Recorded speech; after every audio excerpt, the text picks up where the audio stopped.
আপনারা কালকি ভগবানের ব্যাপারে শুনেছেন নিশ্চয়ই। ভগবান বিষ্ণু শেষ অবতার, যিনি তখন আসবেন যখন পৃথিবীতে পাপ চরম সীমায় থাকবে। কিন্তু যদি আপনাদের বলি কালকি ভগবান জন্ম নিয়েছেন, আর উনি হলেন আমাদের সকলের প্রিয় প্রেমানন্দজি মহারাজ। এটা আমি বলছি না, এমন কথাই লেখা রয়েছে উড়িষ্যার ভবিষ্যমালিকা গ্রন্থে।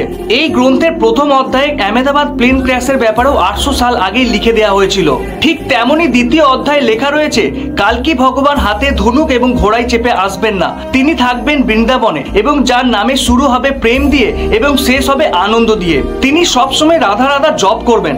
ওনার শরীর খুবই কমজোর এবং রক্তজাত রোগের শিকার হবেন, যাকে এখন আধুনিক ভাষায় ডায়ালিসিস বলা হয়ে থাকে। এবার প্রশ্ন হলো 800 সাল আগে কেউ কিভাবে এক একটা কথা এভাবে লিখতে পারে যা এতদিন পর একজন ব্যক্তির সঙ্গে হুবহু মিলে যাচ্ছে? তাহলে কি সত্যি প্রেমানন্দজি মহারাজ কালকি অবতার? আপনারা কি মনে করেন অবশ্যই কমেন্ট করে জানাবেন। রাধে রাধে।